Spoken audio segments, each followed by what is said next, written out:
Close your eyes and picture New York City in the 1960s. Cracked streets, decaying buildings, and the raw thunder of motorcycle engines tearing through the night.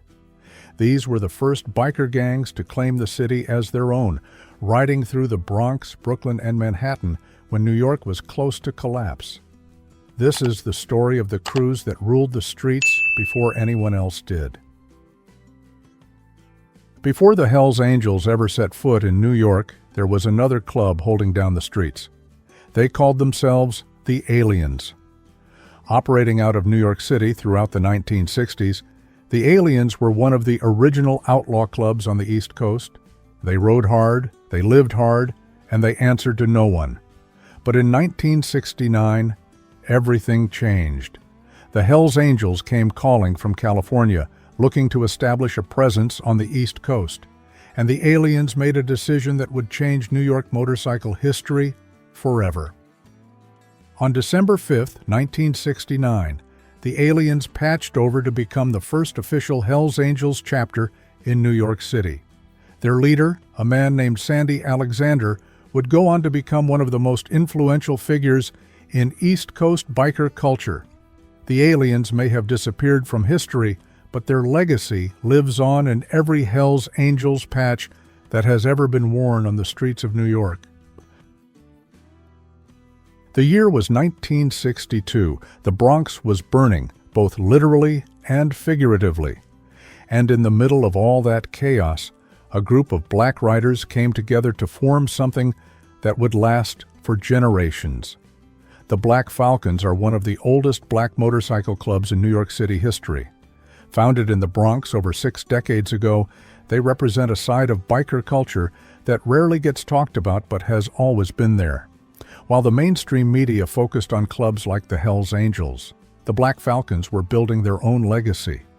They created a brotherhood that welcomed riders who had been turned away from other clubs simply because of the color of their skin. Their clubhouse on Bruckner Boulevard in the Bronx became a landmark, a place where generations of riders have gathered to share stories, to honor the fallen, and to keep the tradition alive. Today, the Black Falcons are still riding, still holding it down in the Bronx, still proving that this culture has always been bigger than any single group. Now, this is where things get interesting. In 1966, something unique happened in the Bronx. A Puerto Rican street gang decided they wanted more. They wanted the freedom of the open road. They wanted the brotherhood of the motorcycle club world. So they did something nobody expected. They patched over the new Rochelle Motorcycle Club and transformed themselves into the Chingalings. This was groundbreaking. At a time when most outlaw motorcycle clubs were exclusively white, the Chingalings were predominantly Puerto Rican and black. They created their own path in a world that did not want to make room for them. Originally operating out of Greenwich Village, they were eventually pushed out in the early 1970s and relocated to the South Bronx. They took with them a reputation for living by their own rules, for riding hard, and for never backing down. One of their most famous members was Chuck Zito, who would later leave to help found the Hells Angels New York Nomads chapter. He went on to become an actor, appearing in shows like Oz and Sons of Anarchy. The Chingalings proved that this lifestyle was not about where you came from. It was about who you chose to become. Have you ever heard of the Chingalings before today? Let me know in the comments. December 5th, 1969, the date that changed everything. When the Hells Angels officially arrived in New York, they did not come quietly. They took over the former Aliens Club and immediately established themselves as the dominant force in the city. Their legendary clubhouse at 77 East 3rd Street in Manhattan became one of the most famous addresses in biker history. For 50 years, that building stood as a monument to outlaw culture in the heart of the East Village. Sandy Alexander served as chapter president from 1969 until 1984. Under his leadership, the New York chapter became responsible for coordinating all Hells Angels activities on the East Coast, and even in parts of Europe. In 1977, they officially purchased that East 3rd Street building for just $10. By 2019, when they finally sold it, it was worth nearly $8 million. Ironically, despite their reputation, residents of the block often said it was one of the safest streets in the neighborhood. Nobody dared cause trouble when the Angels were watching. The chapter has since relocated to the Bronx, but the legend of East 3rd Street will never fade. While the Pagans were founded in Maryland in 1959, their expansion into New York created some of the most intense chapters the club has ever known. By the 1960s, John Hall was serving as the Pagans' Long Island president, and the club was building a presence that would make them the primary rival to the Hells Angels in the Northeast. The Pagans are different from other major clubs. They have no permanent national president. They do not wear a bottom rocker with their location. And they have a reputation for being fiercely territorial. Their Long Island chapter operated out of Rocky Point for years. The House of Tattooing became their unofficial headquarters, a place where members gathered and business was conducted. The rivalry between the Pagans and the Hells Angels in New York has led to some of the most violent confrontations in American motorcycle club history. In 2002, 73 Pagans were arrested at a Long Island event after a deadly confrontation with the Angels. The Pagans remain active in New York to this day, carrying on a legacy that stretches back over 6 decades. The Chosen Few were the dominant motorcycle club in Western New York during an era when the region was still wide-open territory. They controlled their turf with an iron grip and built relationships that would shape the future of the outlaw motorcycle world. They partied on both sides of Niagara Falls, running with the Satan's Choice from Canada and hosting visiting members of the Outlaws from the Midwest. These connections would prove crucial in the years to come. In 1978, everything changed. Several chapters of the Satan's Choice patched over to become Outlaws, and the Chosen Few found themselves increasingly drawn to their former party partners. By December of 1980, members of the Chosen Few made the decision to prospect for the Outlaws. They became the foundation of what would grow into one of the largest Outlaws presence on the East Coast. Some stayed regional, others went national. But all of them started in those cold Buffalo nights, riding under the name Chosen Few. Did you know that so many different clubs helped shape the biker culture of New York? Which one surprises you the most? Brooklyn, 1974. A new club emerged from the streets with a name that matched their reputation.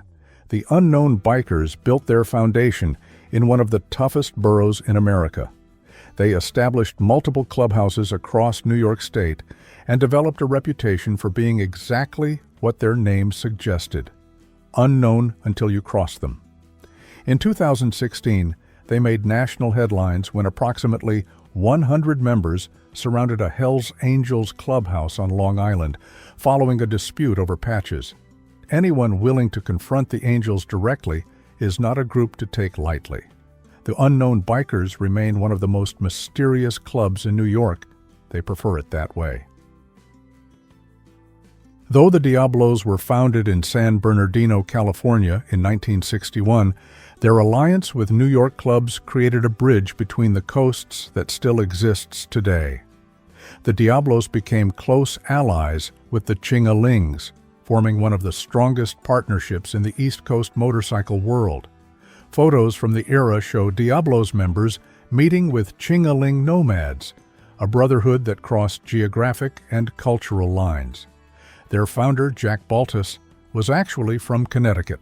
He would later run for city council in Meriden, showing that the line between outlaw and citizen was never as clear as people assumed. The Diablos remain active today, still wearing their distinctive red and black colors, still living by their motto, Diablos forever, forever Diablos. The Outlaws are the oldest one-percenter motorcycle club in America. Founded in 1935 out of McCook, Illinois, they had their sights set on the East Coast long before the Hells Angels arrived. In 1964, the Outlaws made their first major move into New York by merging with the cult biker club from Voorheesville. This merger made them the largest one-percenter club east of the Mississippi River and established their presence in the Empire State. Their famous skull and crossed pistons logo, known as Charlie, became a symbol of defiance across the Northeast. The design was actually influenced by the fictional Black Rebel Motorcycle Club from the 1954 film The Wild One, adding crossed pistons to their original skull in that same year.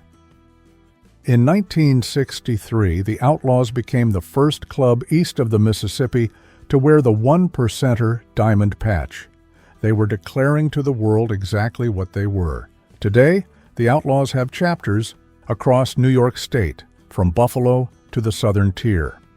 Their war with the Hells Angels continues to define much of the outlaw motorcycle landscape on the East Coast. And finally, we go back to the very beginning. The New Rochelle Motorcycle Club may not be a name you recognize. They never made national headlines. They never became the subject of documentaries or true crime books. But without them, the entire landscape of New York motorcycle culture would look completely different. This was the club that the Chingalings patched over in 1966. This was the foundation upon which one of the most unique outlaw clubs in American history was built. Among the members of the New Rochelle Motorcycle Club at the time of that patchover was a young man named Chuck Zito. He would go on to become one of the most famous bikers in American culture, working as a celebrity bodyguard, Hollywood stuntman, and actor. The New Rochelle Motorcycle Club represents something important. They remind us that every legend has a beginning. Every empire started with a few people who decided to ride together. And sometimes, the most important chapters in history are the ones that nobody talks about. They were the seed that grew into a forest. So there you have it. 10 motorcycle clubs that helped build the biker culture of New York City from the ground up. From the Bronx to Brooklyn, from Manhattan to Long Island, these men and women created something that was bigger than any single ride. They created a way of life, a code, a brotherhood that transcended race, background, and circumstance. Which of these clubs surprised you the most? Which ones have you heard of before? Drop a comment below and let me know.